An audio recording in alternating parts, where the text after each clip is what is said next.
Hotel की रसोई में निरीक्षण करने आई महिला सीईओ ने देखा कि हर आलू पर दिल का स्टिकर चिपका हुआ था। यह देखकर वह चौंक गई, क्योंकि बचपन में वह भी ऐसा करती थी ताकि वे औरों से ज्यादा सुंदर लगे और उनके पिता उन्हें जल्दी बेच सके। लेकिन उनकी इस समझदारी से उनकी बड़ी बहन को जलन होने लगी। इसलिए अगले दिन बड़ी बहन ने छोटी बहन को मकई के खेत में ले जाकर उसे मानव तस्करों से बेच दिया और उस पैसे से एक नई फूलदार ड्रेस खरीदी। परंतु जब उसके पिता काम से लौटे और छोटी बेटी के बारे में पूछा तो बड़ी बेटी ने झूठ बोला कि वह बाहर खेल रही है। परंतु पिता को यह बात अजीब लगी, क्योंकि उनकी छोटी बेटी बचपन से ही समझदार और बुद्धिमान थी और वह समय पर घर आ जाती थी। इसलिए पिता अपनी कमजोर टांगों के बावजूद उसे ढूंढने निकल पड़े और रात भर ढूंढने के बावजूद भी बेटी का कोई पता नहीं चला और देखते ही देखते 10 साल बीत गया। इसलिए छोटी बेटी को खोने के गम में पिता ने बड़ी बेटी पर सारा ध्यान देना शुरू कर दिया। बड़ी बेटी को खूनदान के बदले मिलने वाली ब्रेड बहुत पसंद थी, इसलिए पिता रोज खून देकर उसके लिए ब्रेड लाते थे। यहाँ तक कि उसकी शादी के लिए 50 लाख रुपया जुटाने के खातिर घर का सारा सामान तक बेच दिया था। लेकिन जब वह अपनी बड़ी बेटी से मिलने शहर गए तो बड़ी बेटी ने तिरस्कार भरे शब्दों से पिता का दिल तोड़ दिया और उन्हें घर जाने को कहने लगी। पर फिर भी पिता ने अपनी बेटी को घर से लाए हुए आलू और अंडे देने की कोशिश करने लगे, पर उसने ये कहकर उन्हें लेने से मना कर दिया कि शहर में सब कुछ मिल जाता है। और जब वे दोनों टोकरी के लिए खींचातानी कर रहे थे तभी उसकी बेटी का विदेशी बॉयफ्रेंड वहां आ गया। बेटी ने घबराकर तुरंत टोकरी छोड़ दी और प्रेमी की ओर बढ़ गई। पिता यह सब देखकर बेहद दुखी हो गए और जमीन पर गिरे आलू और अंडे साफ करने लगे। और इस घटना ने उसे अपनी छोटी बेटी की याद दिला दी जो बचपन में उससे बिछड़ गई थी। पर उन्हें क्या पता था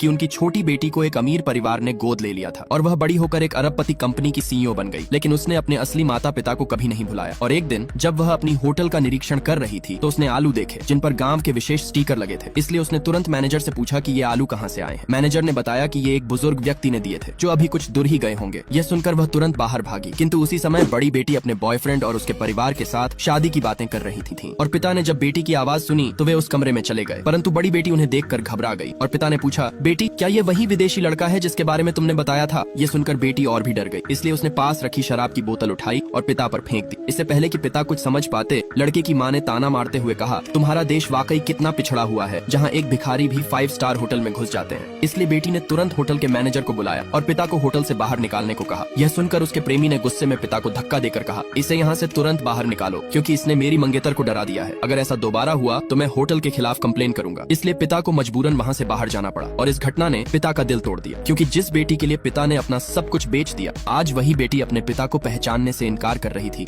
वहीं दूसरी तरफ छोटी बेटी जो अपने पिता को ढूंढ ढूंढ कर परेशान हो चुकी थी, लेकिन बाहर निकलते वक्त अचानक उसका पैर मुड़ गया और वह गिरने वाली थी कि अचानक पिता ने उसे बचा लिया। परंतु जब महिला सीईओ ने अपने पिता की गर्दन में ताबीज देखा तो वह चौंक गई और उत्साह से पूछने लगी कि यह ताबीज आपके पास कहां से आया? पिता ने बताया कि यह ताबीज उनकी पत्नी ने एक मंदिर से लाया था और यही ताबीज उनकी दोनों बेटियों के पास भी था, लेकिन छोटी बेटी 20 साल पहले खो गई थी। ये सुनकर महिला सीईओ ने पिता से एक स्टिकर के बारे में भी पूछा। पिता ने स्टिकर की कहानी फिर से बताई, जिसे सुनकर महिला सीईओ भावुक हो गई और अपनी पहचान बताने ही वाली थी कि तभी उनका